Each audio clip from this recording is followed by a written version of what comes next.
El siguiente programa es apto para toda la familia. Puede contener escenas de sexo y violencia moderadas. Se recomienda la compañía de un adulto responsable. Contiene lengua de señas colombiana. Noticentro 1 Televista, la información de la región Caribe colombiana, contada por sus protagonistas. Autoridades investigan el asesinato de una pareja de esposos en Taganga, Magdalena, quienes fueron atacados con arma de fuego en su propia vivienda. La economía de Colombia presentó un crecimiento de 1,65% en el mes de febrero de 2026 en relación con el mismo periodo del año pasado. El taekwondo sigue conquistando espacios en la provincia atlanticense. Las voces, historias y letras del Caribe colombiano hacen presencia en la Feria del Libro de Bogotá. Buenas tardes, yo soy Vanessa Calderón y los estaré acompañando durante esta hora de noticias en Noticentro 1 Televista. Mucha atención, la Policía Nacional logró la captura en flagrancia de un hombre señalado como presunto responsable de un doble homicidio ocurrido al interior de una vivienda en el corregimiento de Taganga, en Santa Marta.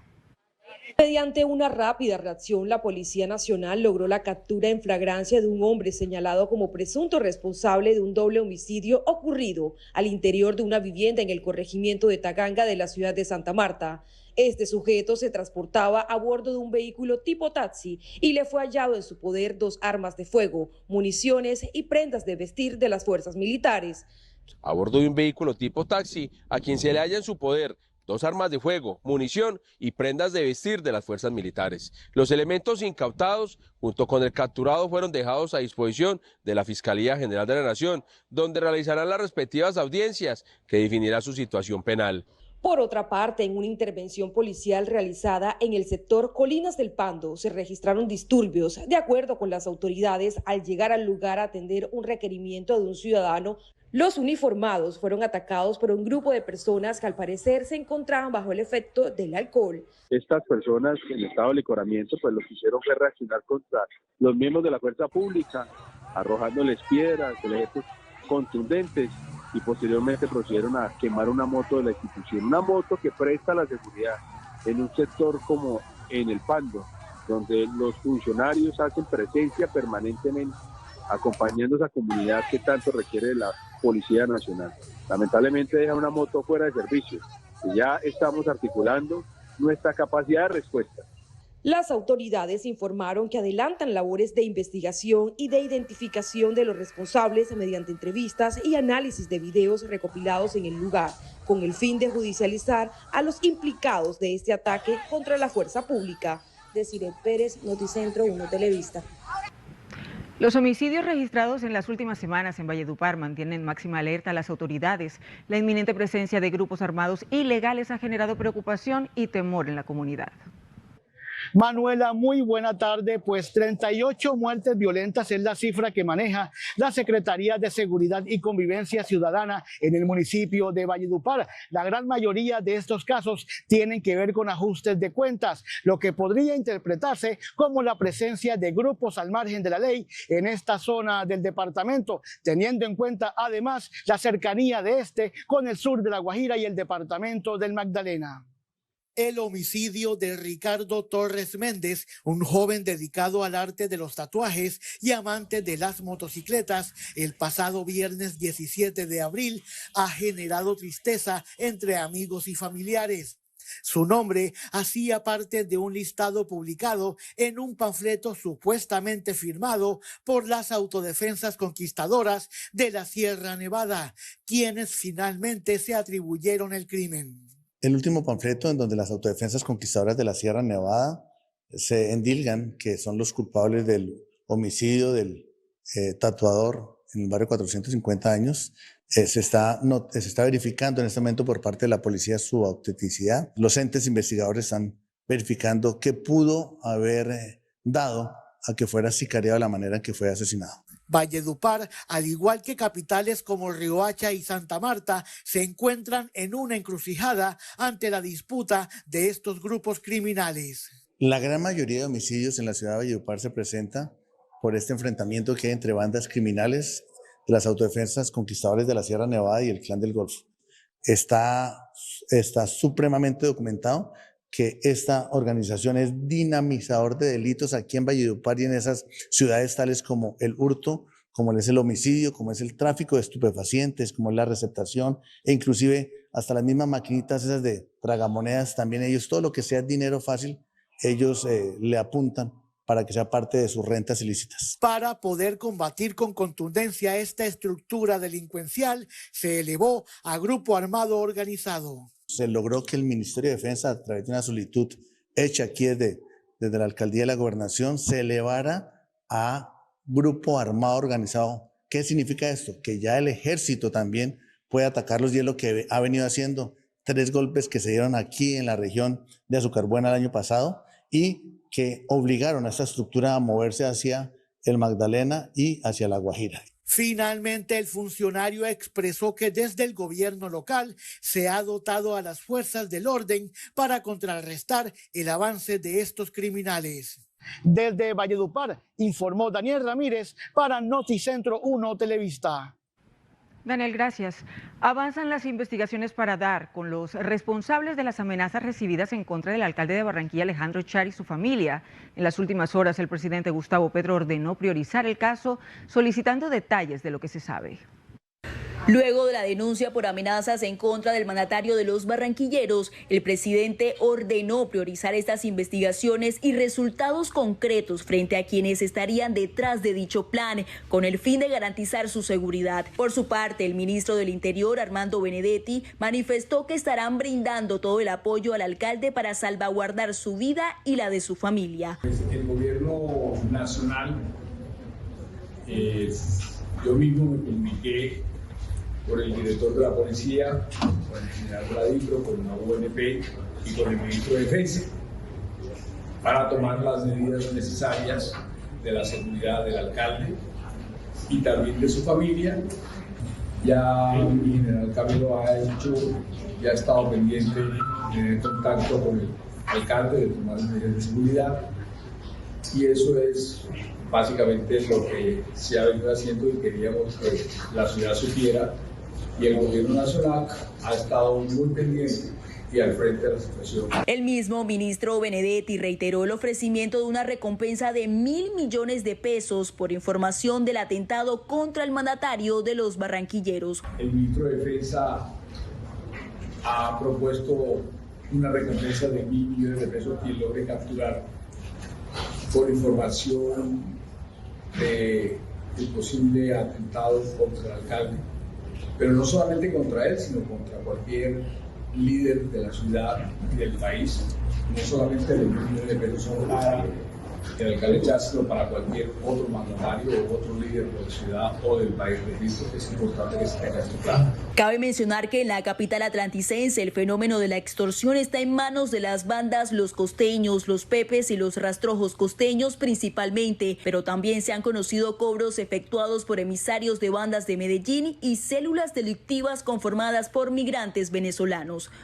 Se convocó el Comité de Evaluación de Nivel de Riesgo, CENIR, para actualizar el estudio de nivel de riesgo que en estos momentos se tiene por cuenta del esquema del señor alcalde y su familia. E igualmente la orden que se ha recibido desde el nivel central es que todas las capacidades de policía judicial, de inteligencia, de protección sean desplegadas para garantizar la seguridad del señor alcalde y obviamente de los protegidos que tenemos en la ciudad de Barranquilla. Igualmente estamos en contacto con el señor alcalde para precisamente seguir coordinando y reforzando ese esquema de seguridad que se tiene al momento. Aunque por el momento no se ha dado una comunicación directa entre el presidente y el alcalde de Barranquilla, el gobierno nacional estaría al tanto de los detalles en torno a la información de inteligencia que está arrojando la investigación. En Montería, la Corte Suprema de Justicia revivió el caso del feminicidio de la universitaria Natalie Salas. La Corte condenó a los 2 implicados que habían sido dejados en libertad tras un fallo del Tribunal de Montería. Histórica fue la decisión de la Corte Suprema de Justicia frente a uno de los casos más aberrantes registrados en la ciudad de Montería, el fallecimiento de la joven universitaria Natalie Salas Ruiz, ocurrido el 3 de diciembre de 2016 al norte de la ciudad. Dentro de las investigaciones, 2 personas fueron capturadas como presuntos responsables. Sin embargo, con el paso de los meses, la Fiscalía presentó las pruebas contundentes, lo cual hizo que un juez de ejecución de penas los condenara a 40 años. Sin embargo, la sentencia fue apelada y el Tribunal de Montería la dejó sin efectos jurídicos, lo cual produjo indignación entre los familiares de Natalie. Fue entonces como el caso llegó a la Corte y allí se considera se hizo justicia al ser anulada la absolución y en cambio se revivió una condena de 23 años contra las dos personas responsables de los hechos. En el proceso fue clave el testimonio de una persona con limitaciones auditivas, como lo confirma uno de los magistrados del máximo tribunal. Francisco Javier Romero Pacheco, con comprensibles dificultades, señaló durante su declaración en el juicio oral a Enio José Peñate Herrera y a Ángel David Sánchez Tordesilla como dos de los individuos que durante la madrugada del 3 de diciembre de 2016 agredieron física y sexualmente a Natalie Melody Salas Ruiz. Ahora la expectativa se centra en hacer efectivas las órdenes de captura contra los dos responsables para que purguen la pena de 23 años de cárcel. Desde Montería, Saúl Amador Barreto para Noticentro 1, Televista. Saúl, gracias. La Policía Metropolitana de Barranquilla capturó en flagrancia a 2 hombres señalados como presuntos responsables de robar prendas de oro y otros elementos a ciudadanos en el norte y centro de la ciudad.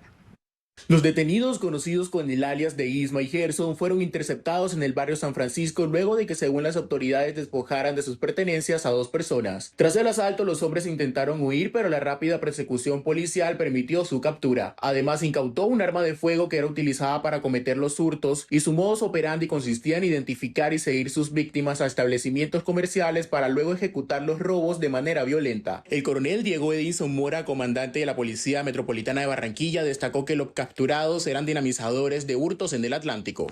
Y estarían vinculados a por lo menos 5 eventos delictivos durante el año 2026. En el procedimiento se logró la recuperación de elementos hurtados como son teléfonos celulares, 2 billeteras, una cadena de oro, la incautación de un arma tipo traumática, así como la inmovilización de un vehículo. Con esta captura, la Policía Nacional busca seguir debilitando las estructuras dedicadas al hurto en la capital del Atlántico y su área metropolitana. Las autoridades reiteraron su compromiso con la seguridad ciudadana e invitaron a la comunidad a denunciar cualquier hecho delictivo a través de la línea contra el crimen con absoluta reserva. En el Departamento del Atlántico, autoridades lograron la captura de alias Kevin, quien sería presunto miembro de la estructura criminal Los Costeños. Durante el procedimiento también fue detenida una mujer que se encontraba junto a él. La captura se hizo efectiva en medio de un operativo de registro y allanamiento en una vivienda del barrio Villa Carmen en Sabana Larga. Hasta el lugar llegaron uniformados que, tras ingresar al inmueble, sorprendieron a los implicados y procedieron a su detención. El procedimiento fue adelantado por unidades del Gaula de la Policía en coordinación con la Fiscalía como parte de labores investigativas que buscan ubicarlos y establecer su presunta participación en actividades ilegales en la zona. La Policía Nacional en el Departamento del Atlántico y hoy con nuestra cápsula operacional contra el delito logramos en un allanamiento la captura en flagrancia de un hombre y una mujer por el delito de porte ilegal de armas de fuego.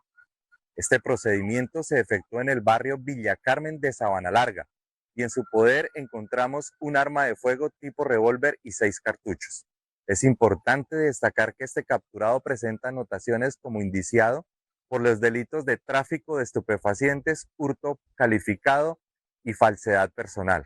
Según información oficial, alias Kevin registra 3 anotaciones judiciales en calidad de indicado por delitos como tráfico de estupefacientes, hurto calificado y falsedad personal, antecedentes que fortalecen las hipótesis sobre su posible accionar delictivo. Entre tanto, los capturados junto con los elementos incautados durante el procedimiento fueron puestos a disposición de la Fiscalía, que seguirá con el desarrollo del proceso judicial correspondiente. El conflicto armado en el Catatumbo completa 15 meses en medio de una intensificación de la violencia que continúa afectando a la población civil y la seguridad en la región. El alto consejero para la paz y la reconciliación de Norte de Santander, Luis Fernando Niño, entregó un balance actualizado sobre la situación, en el que advirtió que persisten los hechos violentos y el riesgo para las comunidades. Que lamentablemente ya pasaron 15 meses desde que inició estas confrontaciones que no paran y que parecieran sordos oídos a los llamados que hace la población civil, las instituciones sobre el cese al fuego en esta zona del país. A la escalada se suman nuevos desplazamientos en zonas rurales de Tibú y El Tarra, donde varias familias han tenido que abandonar sus viviendas ante la presencia de actores armados y los combates en el territorio. Hablamos de 101.000 personas que han sido desplazadas. El fin de semana nos hablaban las autoridades del municipio del Tarra y de Tibú que estaban llegando más personas, aproximadamente 40 núcleos familiares, y que por supuesto pueden ser muchas más. También se han reportado homicidios recientes, lo que incrementa el número de víctimas y refleja la complejidad del panorama de orden público en el Catatumbo. Las autoridades mantienen el seguimiento a la situación y evalúan medidas para mitigar el impacto de la violencia en la población. La Procuraduría General de la Nación advirtió graves fallas en la respuesta del Estado frente a la explotación sexual de niños, niñas y adolescentes en el país, señalando deficiencias en la detención temprana, desarticulación institucional y normalización de este delito. Alertó que la baja detección temprana, la desarticulación institucional y la normalización del delito siguen limitando la prevención y la atención a las víctimas. El pronunciamiento se dio en un evento realizado en Cartagena, donde se advirtió sobre el crecimiento de este fenómeno en distintas regiones del país. Las cifras reflejan la gravedad: más de 6.000 casos entre 2023 y 2025, con un pico de 2.251 en 2024. Además, el DANE reporta que la Fiscalía General de la Nación ha recibido más de 22.000 denuncias en la última década. Ante este panorama, la Procuraduría identificó territorios críticos y falla en la articulación entre entidades, por lo que pidió reforzar la protección y seguimiento a las víctimas. La Procuraduría General de la Nación advirtió la persistencia de fallas estructurales en la respuesta institucional frente a la explotación sexual de niños, niñas y adolescentes en Colombia, señalando que la baja detención temprana, la normalización social del delito y la desarticulación de las entidades responsables obstaculizan la prevención y atención efectiva de las víctimas. El ministro de Salud, Guillermo Alfonso Jaramillo, descartó la liquidación de las EPS intervenidas y señaló que el enfoque del gobierno está en la reorganización del sistema. Frente a la liquidación, el ministro de Salud, Guillermo Alfonso, descartó esa posibilidad para las EPS intervenidas y señaló que el gobierno evalúa alternativas como eventuales integraciones entre entidades. Porque Famisanar y Consubsidio son socios de la nueva EPS. Han venido solicitándonos una fusión que la hemos presentado ante el Ministerio de Hacienda. En medio de este panorama, anunció que el gobierno nacional capitalizará a Nueva EPS, decisión que, según explicó, ya fue ordenada por el presidente Gustavo Petro. Dio órdenes, señor presidente de la República, a conseguir recursos adicionales para poder comenzar a capitalizar y a ir pagando deudas. Así como también recursos para poder entonces atender fundamentalmente todos los problemas que se lleguen a presentar. El ministro de Salud afirmó que tras la intervención de Nueva EPS se evidenció un nivel de deudas que podría oscilar entre los 10 y 11 billones de pesos. Que ya no sabían cómo responder ante 4.8 billones de pesos, que decían que eran anticipos. Ya estaban ocultando año tras año las grandes pérdidas que tenían en la Nueva EPS. Para que no la intervinieran. Cuando la intervenimos aparecieron las deudas, que pueden estar cercanas a los 10 o 11 billones de pesos. El funcionario también defendió el incremento de la UPC y aseguró que el sector salud sigue siendo rentable. El IDEAM informó que durante esta semana se prevé un aumento gradual de las lluvias en amplias zonas del país, especialmente en el sur de la región Caribe.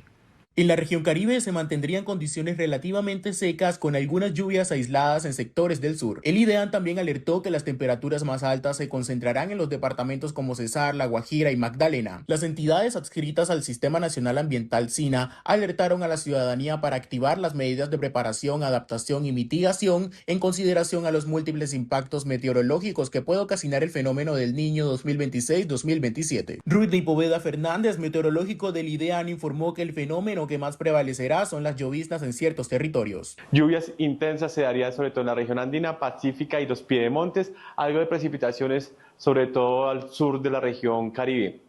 El día más lluvioso se esperaría el día miércoles y jueves, con lluvias importantes sobre todo en la noche y madrugada. Las temperaturas en la región Caribe oscilarán entre los 32 grados Celsius y 28 grados Celsius, igualmente en la parte central dependerían las zonas de montaña. La Procuraduría General de la Nación emitió una serie de alineamientos dirigidos a entidades nacionales y territoriales con el fin de fortalecer la preparación y mitigación ante el posible fenómeno del Niño. La directriz busca anticipar riesgos y reducir afectaciones en sectores clave como el agua, la energía y los ecosistemas estratégicos. Finalmente, las autoridades deberán presentar un informe detallado de las acciones adoptadas antes del 30 de junio de 2026 en un esfuerzo por garantizar la preparación del país frente a uno de los fenómenos climáticos más impactantes en Colombia. Por medio de un comunicado, la Procuraduría General de la Nación informó más detalles sobre estas medidas. De igual manera, se indica la obligación de utilizar sistemas de información tales como el Sistema de Información Ambiental de Colombia, el Registro Nacional de Reducción de Emisiones de Gases de Efecto Invernadero y el Sistema Nacional de Información Forestal para la toma de decisiones basadas en evidencia técnica y alertas tempranas del IDEAN. También se deben establecer medidas técnicas y administrativas que permitan optimizar la gestión de los embalses y fortalecer esquemas de respaldo energético ante la posible disminución de aportes hídricos para la generación de energía con hidroeléctricas. Las autoridades recomiendan a la ciudadanía estar atenta a posibles crecientes súbitas, deslizamientos en zonas laderas y afectaciones en la movilidad por lloviznas intensas, especialmente en las regiones con mayor pronóstico de precipitaciones. La Unidad Nacional de Gestión de Riesgo y Desastre reportó resultados en La Mojana tras la ampliación del Canal de la Esperanza, una intervención que permite desviar cerca del 60% del caudal del río Cauca y mitigar el riesgo de nuevas inundaciones. La obra ejecutada con maquinaria amarilla cumplió el 100% de la meta proyectada con la excavación de más de 309.000 metros cúbicos de material, lo que incrementó de manera significativa la capacidad hidráulica del canal. Estos resultados superaron las proyecciones iniciales de la Unidad Nacional para la Gestión de Riesgo de Desastres, pues la capacidad de transporte del canal aumentó aproximadamente un 75.94%, cuando la meta inicial era incrementarla a un 20% y cuenta con una inversión de 17 millones de pesos. El director de la Unidad Nacional confirmó que no solo se ejecutó esta obra para posibles prevenciones, sino que también ya está en marcha otro plan para velar por la seguridad de los habitantes de los alrededores del territorio. No es cierto que en algún momento yo haya afirmado que esta es una solución definitiva para la problemática de los ciudadanos en Caragato. Hay unas obras complementarias, unas obras definitivas que deben hacerse con la debida planeación y que están a cargo del Fondo Adaptación. El Fondo Adaptación tiene más de 1 billón de pesos para hacer una solución sistémica. La velocidad del agua dentro del canal pasó de 1.43 a 1.81 metros por segundo, condición que permite un flujo más estable y reduce el riesgo de sedimentaciones y bloqueos, un factor clave para prevenir nuevas emergencias. Con este avance se mostraron resultados concretos en el territorio y mantienen acciones orientadas a proteger la vida y a reducir la vulnerabilidad de las comunidades en La Mojana. Estamos en directo desde Barranquilla. Nosotros hacemos una pausa y ya regresamos con más información. Desde Barranquilla, Noticentro 1 Televista. La información de la región Caribe colombiana, contada por sus protagonistas. Ya volvemos con Noticentro 1 Televista.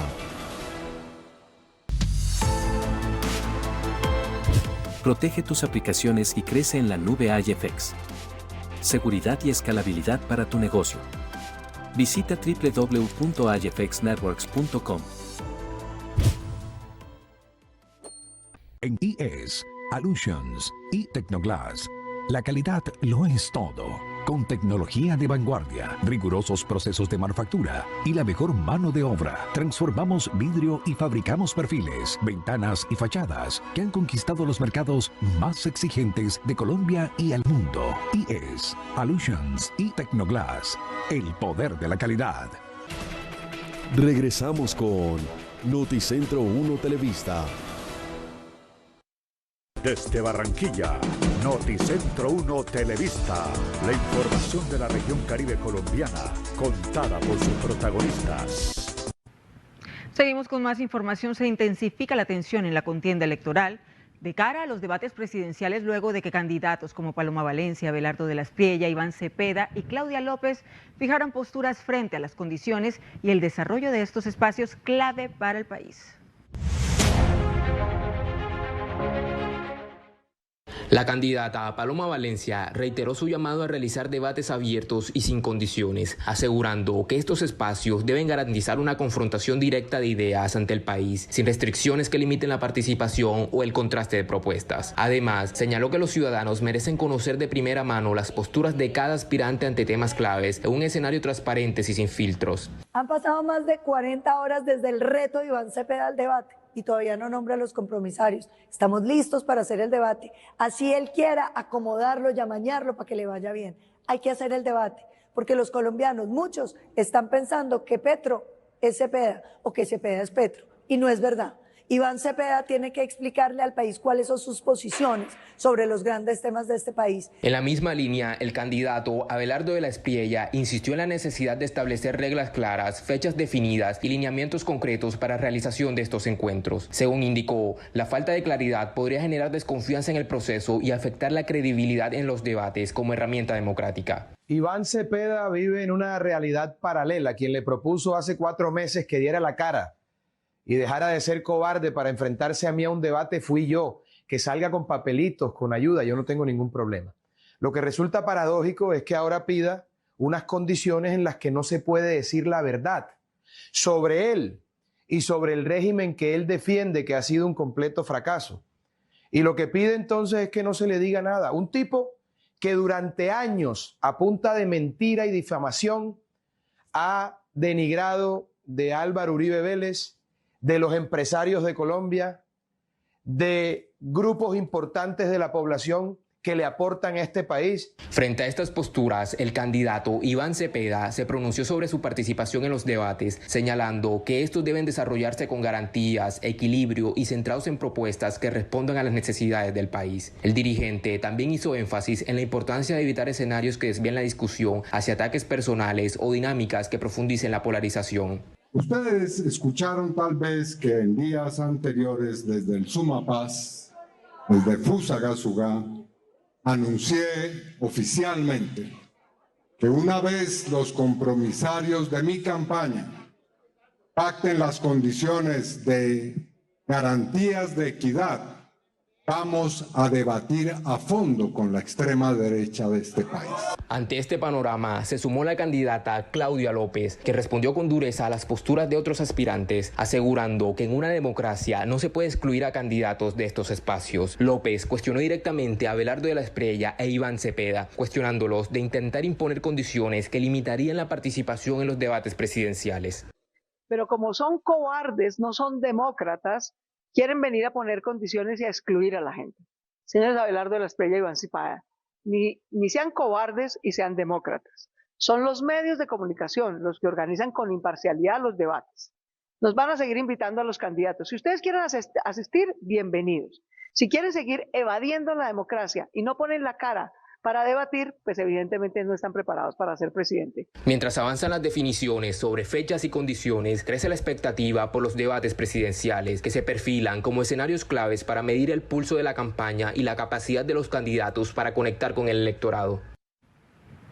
El proceso electoral en Colombia avanza con nuevas pruebas técnicas luego de que el Consejo Nacional Electoral realizara un simulacro de su plataforma de acreditación de testigos para las elecciones presidenciales.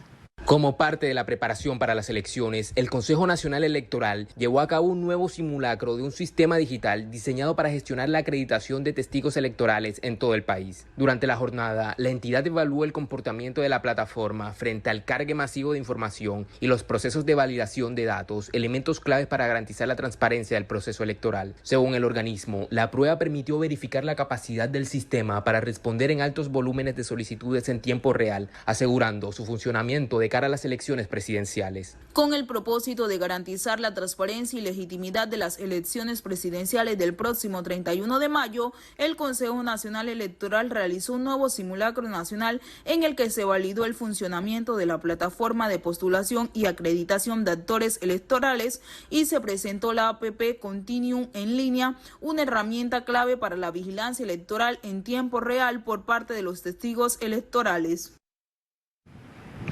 El rector de la Universidad Autónoma, Jorge Senior, anunció que se adoptarán medidas frente al caso de la exrectora Silvia Guete, mientras el proceso continúa aún sin una decisión definitiva.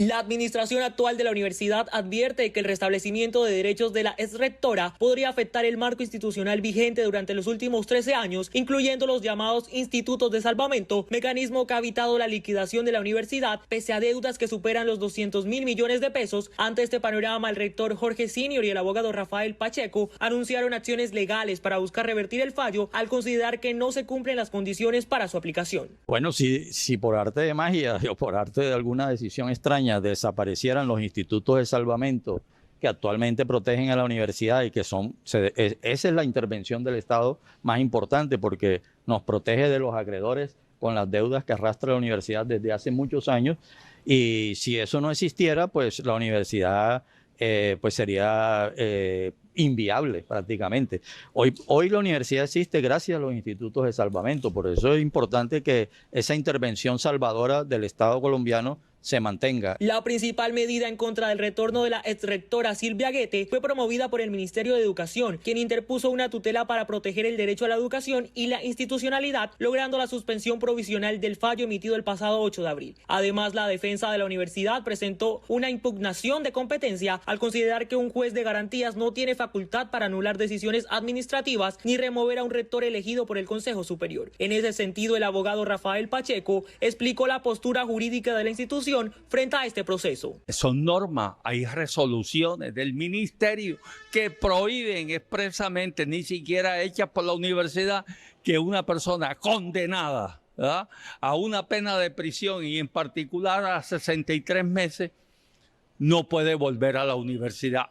Y ojo, tú no puedes poner resocialización y una providencia de la Corte Suprema de Justicia que casó y ratificó la condena de Silvia Guete. De manera paralela, la administración actual impulsa el proyecto de ley 338 de 2025, radicado en el Congreso, con el que se busca transformar la naturaleza jurídica de la universidad y convertirla en pública. La iniciativa es considerada una salida estructural ante la crisis financiera heredada y como una apuesta para estabilizar la institución en medio del panorama jurídico y financiero que enfrenta actualmente. La Asamblea Departamental denunció casos de corrupción alrededor de la Universidad de Sucre, donde docentes pasaron de ganar 15 millones de pesos a ganar mensuales más de 90 millones de pesos. Rodrigo Ruz tiene la información. Sí, compañera, buenas tardes. Sigue siendo candente el tema de la Universidad de Sucre, donde se han presentado situaciones no muy claras, donde varios docentes de ganar 15 y 17 millones de pesos han pasado a ganar más de 90 millones de pesos, lo que es motivo de aclaración, especialmente para las entidades coadministradoras como es la Asamblea Departamental. Y teniendo en cuenta el alma mater es como lo más sagrado que tenemos aquí en cuanto a la educación, yo creo que por lo menos los sucreños y toda Colombia lo mínimo que esperamos es como que una aclaración sobre este tema, donde se están ganando mensualmente más de 90 millones de pesos. Es decir, de esa cantidad de artículos, más del 80% son basura. Basura que simplemente la toman para aumentarse el número de puntos y encontrar el vacío para decir, es que yo soy un prócer de la universidad. Yo soy, y la universidad me debe a mí su categoría de producción científica y me tienen que reconocer lo que yo hago. Que ojalá en los tiempos de corrupción anteriores que se presentaban alrededor de esta universidad, que es la única del sector oficial, no se vuelvan a presentar. De allí que la Asamblea Departamental, como entidad coadministradora, estará haciendo un requerimiento al alma mater sucreño. Pareciera que estuviéramos volviendo a los años anteriores de cuando aquí abríamos los debates de los presuntos actos de corrupción que se presentaban al interior de la Universidad de Sucre cuando un ex rector se acuerda de aquellas obras inconclusas que aquí debatíamos aquí al interior de la Asamblea del Departamento de Sucre. Vamos a remitir un requerimiento a la Universidad de Sucre. Desde Cinceleco, informó Rodrigo Ruz para Noticentro 1 Televista. Rodrigo, gracias. En el corazón de La Guajira, en el municipio de Albania, se erige como un ejemplo de compromiso de la sostenibilidad ambiental, impulsando activamente el reciclaje como pilar fundamental para la conservación de sus recursos naturales y el bienestar de la comunidad. Lejos de ser una iniciativa aislada, el apoyo al reciclaje en Albania es una manifestación de la conciencia colectiva sobre la importancia de transformar los residuos en oportunidades. Son proyectos que cambiarán la vida de los albaneses y cuenta con el apoyo de la alcaldesa Nera Robles. Sí, nosotros estamos ejecutando muchos proyectos que realmente van a transformar la vida de muchos albaneses, pero hoy tenemos que es la Ruta Verde, una experiencia muy bonita que tenemos con los recicladores de nuestro municipio que ya hoy están legalizados, totalmente constituidos ante la superintendencia. Cuando nosotros llegamos los encontramos en el botadero comiendo allá los residuos menores de edad, pero que hoy realmente han venido dignificando su vida. El compromiso de Albania con el reciclaje es una clara señal de su visión de futuro, un municipio que entiende que el desarrollo no puede estar disociado del respeto por el medio ambiente. A través de la alcaldesa Nera Robles, pues apoyar este tipo de emprendimiento, y es lo que hoy ve reflejado aquí en la entrega que se está haciendo para los recicladores. Y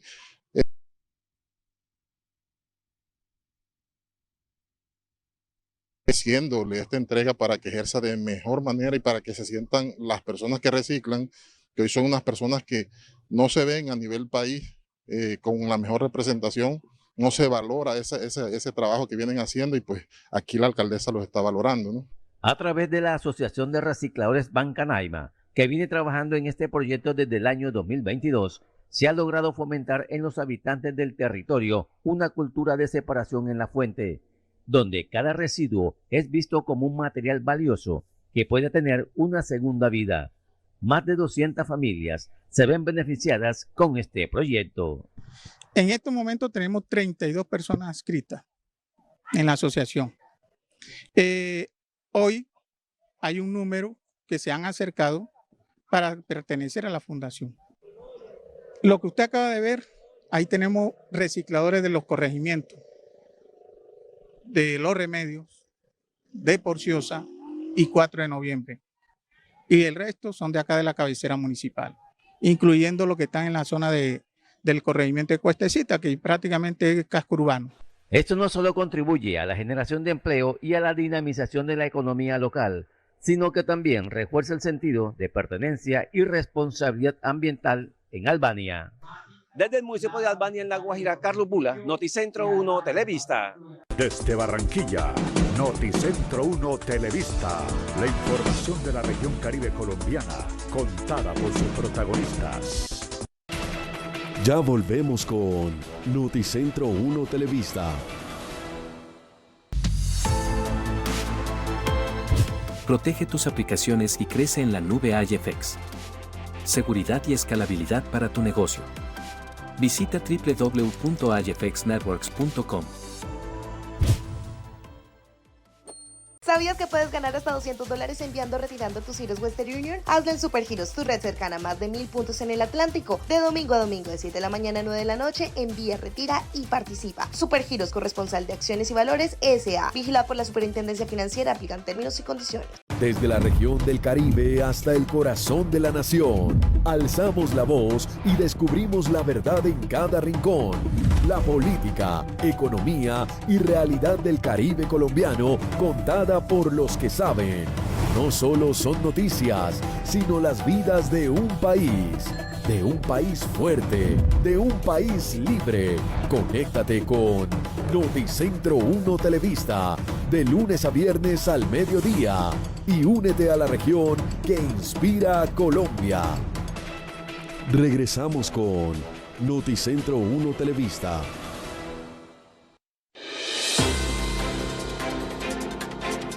Hola, ¿qué tal? Es momento de la información económica. La economía en Colombia presentó un crecimiento del 1,65% en el mes de febrero del presente año en relación con el mismo periodo del año pasado. Según el DANE, a pesar de permanecer en terreno positivo, se situó por segunda vez consecutiva bajo el umbral del 2%. La economía en Colombia creció en febrero, pero continúa por debajo del 2%. Según el DANE, esto fue impulsado por las actividades económicas terciarias como el comercio, turismo y transporte, administración pública y defensa, educación y salud, que mostraron un crecimiento del 2,55%, el más alto entre los tres grupos. Para el periodo enero-febrero de 2026, el ICE en su serie original registró un crecimiento del 1.54% respecto al mismo periodo del año anterior, mientras que para el año 2025 de enero-febrero registró un crecimiento de 1.61%. En febrero, de las 7 subactividades de servicios, 6 mostraron variaciones positivas, lideradas por Administración Pública y Defensa junto con Salud, Educación y Entretenimiento, que se expandió un 3,4%. Para el mes de febrero de 2026, el índice de las actividades secundarias en su serie original se ubicaron en un 95,96%, lo que representó un crecimiento del 0,40% respecto al mes de febrero de 2025, 95,58%. En cuanto a la serie ajustada por el efecto estacional y calendario, para el mes de febrero de 2026 se ubicó en un 97,43%, lo que representó un crecimiento del 0,19% respecto al mes de febrero de 2025. Estos resultados, más allá de ser positivos, no fueron los esperados por el mercado financiero colombiano, puesto que la mayoría apuntaba a un crecimiento máximo del 2,5%. Bien, y la DIAN devolverá 57.000 millones de pesos tras la suspensión de los decretos de la emergencia económica de enero de 2026 por parte de la Corte Constitucional de Colombia, pero mantendrá como recaudo consolidado 1,63 billones de pesos, así lo explicó su director Carlos Betancourt. Durante los 29 días en los que estuvieron vigentes las medidas entre el 1 y el 29 de enero, la entidad logró recaudar cerca de 1,69 billones de pesos. Sin embargo, la mayor parte de esos recursos no será objeto de devolución, lo que reduce significativamente el impacto fiscal del fallo y redefine el alcance real de las obligaciones de reintegro que deberá asumir la administración tributaria. Y por lo tanto la mayor parte del dinero que recogido producto del decreto pues consiste en estos beneficios tributarios que no hay de qué devolver, tienen una situación jurídica consolidada, como dice la Corte, y de manera que solamente hay que devolver 57.000 millones de pesos. Esa es la cantidad que devolver. Este resultado refleja que la mayor parte del ingreso no provino de nuevos tributos, sino de pagos voluntarios de contribuyentes que aprovecharon condiciones especiales. Hay que devolver 24.000 millones de pesos en lo que se llama impuesto de estabilidad fiscal a las importaciones, primera venta de hidrocarburos, también 15.000 millones de pesos en las compras de tráfico postal, las llamadas minimis, mientras que impuesto al patrimonio, lo que está previsto, no se alcanzó a recaudar nada porque eso era en una declaración de mayo. Este esquema implica que no todos los contribuyentes recibirán dinero en efectivo, ya que en varios casos el reconocimiento se hará como saldo a favor en futuras obligaciones tributarias. Además, quienes no cuenten con los soportes requeridos como la factura electrónica tendrán dificultades para acceder al reintegro, lo que reduce el universo efectivo de beneficiarios. Y estos son nuestros indicadores económicos de hoy. El dólar se cotiza en 3.576 pesos con 50 centavos. El euro se cotiza en 4.206 pesos con 31 centavos. El petróleo referencia Brent para Colombia se cotiza en 95 dólares con 14 centavos. Y el café colombiano se cotiza en 3 dólares con 28 centavos. Y hasta aquí toda la información económica. Nos encontramos nuevamente mañana. Y ahora vamos con las noticias del mundo. En México, 4 colombianos resultaron heridos en un tiroteo en las pirámides de Teotihuacán, entre ellos un niño de 6 años. En El Salvador inició un juicio masivo contra cerca de 486 presuntos miembros de la Mara Salvatrucha, incluidos líderes y fundadores acusados de miles de delitos.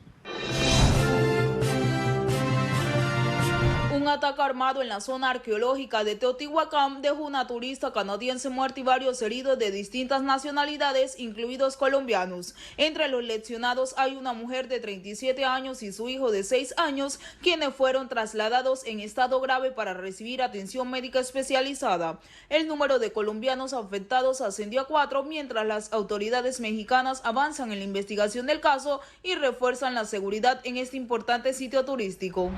La justicia de El Salvador abrió un histórico juicio colectivo contra la cúpula de la Mara Salvatrucha, con casi 500 acusados señalados de más de 47.000 delitos, incluidos unos 29.000 homicidios. Entre los procesados están integrantes de la Ranfla, la máxima estructura de mando de la pandilla, a quienes se les atribuyen crímenes cometidos durante más de una década, incluyendo masacres como la de 87 personas en el año 2022. El proceso se desarrolla en medio de la ofensiva del presidente Nayib Bukele contra las pandillas, bajo un régimen de excepción que ha dejado más de 91.000 detenidos en el país. Hola, ¿qué tal? Un saludo muy especial. Aquí estamos, como siempre, con lo mejor del deporte. Iniciamos hablándole justamente de la actividad del músculo en la provincia, porque se desarrolló torneo invitacional de taekwondo en el municipio de Malambo, departamento del Atlántico.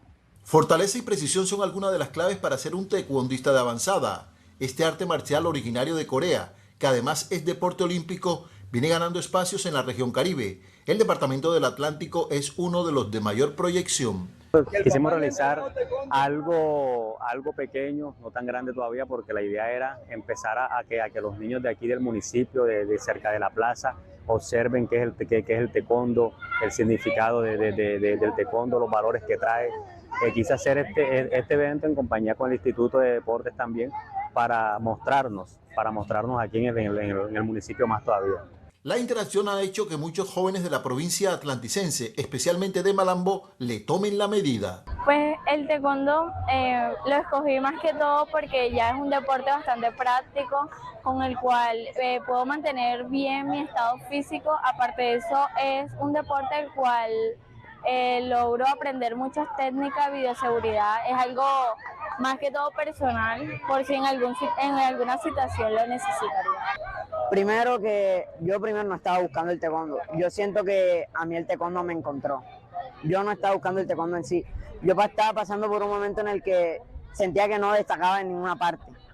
Luego encontré este hermoso deporte que no es para todo el mundo, no es un deporte tampoco muy reconocido, pero siento que he sabido destacar y siento que es el deporte para mí.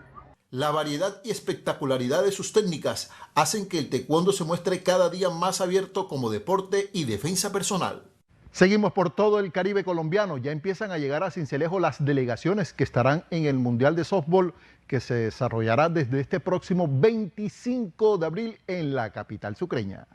Argentina marca el paso en Sincelejo. La selección masculina sub-23 de softball se convirtió en la primera delegación en llegar a territorio colombiano para disputar el Mundial de la disciplina. El equipo argentino arribó al país por Montería y posteriormente se trasladó a Sincelejo, donde fue recibido por el comité organizador y autoridades locales, dando inicio al ambiente internacional que vivirá la ciudad en los próximos días. El torneo, avalado por la Confederación Mundial de Béisbol y Softball, se disputará del 25 de abril al 3 de mayo y reunirá a 12 selecciones que buscarán el título en los estadios 20 de enero y Eduardo Porras Arrazola.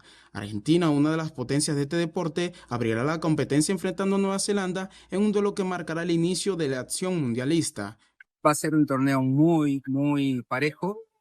Hay muy buenos lanzadores, cada equipo tiene 1 o 2 lanzadores de talla mundial. No hay ningún rival a vencer, sí hay a priori potencias mundiales, como Nueva Zelanda, Japón, Australia, y bueno, vamos a eso. Sincelejo ya se prepara para recibir a las demás delegaciones y vivir una verdadera fiesta del softball internacional. Y esto es todo en deportes desde el Noticentro 1 Televista. Permiso, buenas tardes. Desde Barranquilla, Noticentro 1 Televista. La información de la región Caribe colombiana, contada por sus protagonistas. Ya volvemos con Noticentro 1 Televista. Si te preguntas por qué en Barranquilla pasan tantas cosas buenas, mírate al espejo y di, por mí, por mis vecinos, por los barranquilleros. Barranquilla es la ciudad modelo de Colombia. Con el pago oportuno de mi impuesto predial, hago posible que Barranquilla esté a otro nivel. Tú lo haces posible. Paga tu impuesto predial hasta el 29 de mayo con el 5% de descuento. Alcaldía de Barranquilla. El Caribe es la ventana de Colombia al mundo. Conéctate con Noticentro 1 Televista. Hola, ¿qué tal? Muy buenas tardes. Bienvenidos a esta emisión de Noticentro 1 Televista. Desde Barranquilla estamos en directo. Soy Blanca Sánchez y los estaré acompañando durante la siguiente hora de noticias. porque cada rincón del Caribe tiene algo que contar. Acompáñanos y descubre las noticias que hacen del Caribe un lugar extraordinario. Noticentro 1 Televista, el primer noticiero nacional emitido desde las regiones, de lunes a viernes a las 12 del mediodía. Regresamos con Noticentro 1 Televista.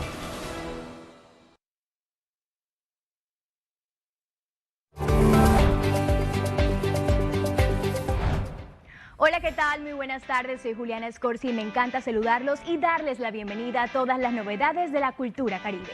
Inició la Feria del Libro de Bogotá y este año la literatura de la región Caribe no se queda por fuera del cuento. Las voces, los ritmos y las historias de nuestra región llegan para tomarse la programación con identidad propia.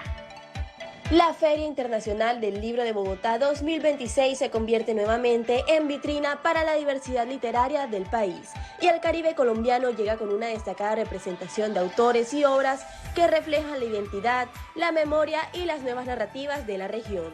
Desde distintas ciudades, editoriales y escritores llevan propuestas que van desde la investigación académica hasta la poesía y la novela contemporánea. Entre las obras destacadas se encuentran apuestas locales como Palenque, segunda edición Son de Negro del investigador Luis Ricardo Díaz y la antología Hijas de la Arena, que reafirman las tradiciones y la memoria del Caribe colombiano. Por ciudades también sobresalen nuevas voces y relatos. Desde Cartagena, Manuel Camacho presenta Cartagena 1600, cuando el tirano mandó, una reconstrucción histórica de la ciudad colonial, mientras que desde Barranquilla, Erika Montilla llega con Bailando con el Dolor. A esto se le suma el homenaje al escritor Álvaro Cepeda Zamudio con la reedición de Todos estábamos a la espera, consolidando una participación que mezcla tradición, historias y las nuevas narrativas del Caribe en la Filbo 2026. El calendario fotográfico del Carnaval de Barranquilla 2026-2027 será presentado mañana en conmemoración al Día de la Tierra. Además, se premiarán las 12 imágenes ganadoras del Concurso Nacional de Fotografía. La presentación del calendario del Carnaval de Barranquilla 2026-2027 se llevará a cabo este miércoles junto con la premiación y exposición de las fotografías ganadoras que estarán en este calendario. El concurso propone el enfoque a la flora y fauna del carnaval, la cual reconoce a la fiesta como un territorio vivo donde las especies nativas, animales y hasta las plantas de la región hacen parte de esta celebración. Este calendario 2026-2027 del Carnaval de Barranquilla va a ser un calendario de los mejores que hemos hecho en los últimos años, porque teníamos una temática y esa temática era descubrir la flora y la fauna que había inmersa en todas las manifestaciones de carnaval. Se presentaron 200 fotografías muy creativas, que tienen una composición, que tienen el manejo de la luz, que tienen el manejo del color. El trabajo que presentaron los fotógrafos fue maravilloso. Aquí se preserva la memoria visual de las fiestas más importantes de nuestro país, de Barranquilla, y orgullosamente para el mundo. Los 12 finalistas forman parte del Concurso Nacional de Fotografía. En esta convocatoria se seleccionaron 12 fotografías ganadoras que pasan a integrar el calendario oficial. Esto es uno de los productos editoriales más representativos de la fiesta y de las iniciativas contempladas en el Plan Especial de Salvaguarda del Carnaval de Barranquilla en su línea de comunicación con sentido patrimonial. Como estímulo, cada una de las 12 fotografías seleccionadas recibe un reconocimiento económico de 1 millón de pesos y el respectivo crédito autoral en las publicaciones donde se utilicen las imágenes. La premiación y la presentación de la exposición y el calendario se realizará este 22 de abril en la plazoleta del Museo del Carnaval. Y esto fue todo por hoy en el mundo cultural. Gracias por conectarse con nosotros una vez más. Feliz tarde para todos. Hasta aquí la información por el día de hoy. La cita es mañana, 12 en punto del mediodía por Noticentro 1 Televista. Feliz tarde para todos. Desde Barranquilla, Noticentro 1 Televista. La información de la región Caribe colombiana, contada por sus protagonistas.